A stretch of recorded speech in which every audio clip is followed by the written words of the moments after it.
A vibrant class at Teremunga Primary School. Again? Very good.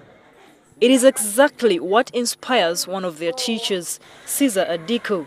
Children who can read to learn. Not only learning to read. What does that mean? That is by scaffolding them through the reading session.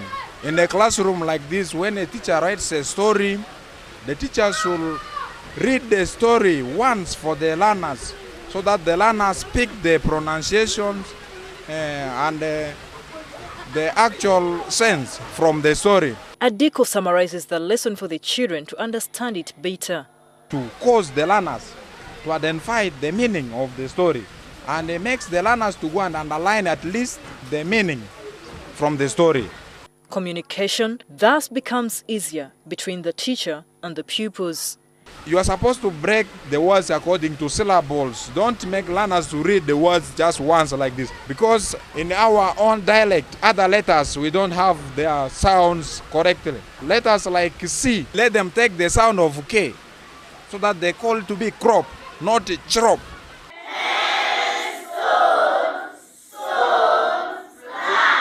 Until a few weeks ago, Caesar and his colleague Ochol Kizito were a world away from what they are doing today.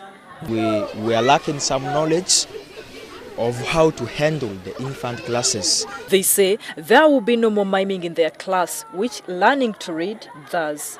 The pupils are going to be in charge of their own learning by reading to learn. Two confusing statements when used in one sentence, but actually when you listen to these children read by themselves, you will notice the difference.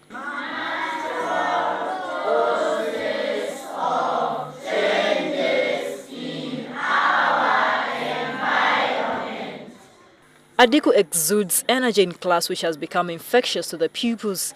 It comes from a thorough training from a project by the Aga Khan Foundation and SIDA, strengthening education systems in East Africa. Next year, there will be at least, they are going to put the program for upper also. Roslyn Alivuni Chandiru, a senior education officer and deputy district education officer in Koboko, is also enthused by this intervention. They have trained us as the district officials, as a trainer of trainers.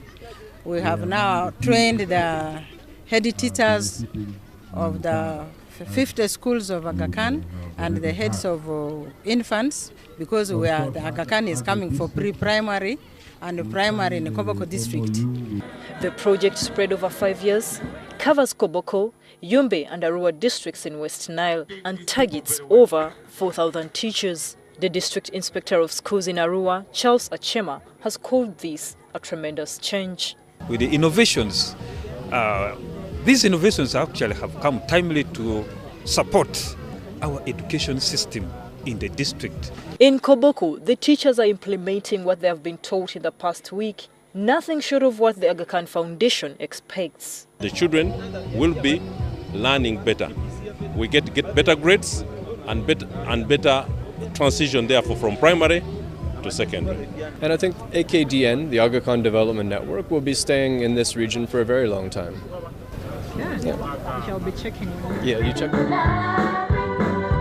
Children like this one, yet to start schooling, will need the services of revitalized teachers, such as Koboko's Adiku and Chizito, if they are to be assured of a brighter future in these underserved districts. Florence Alimba, NTV.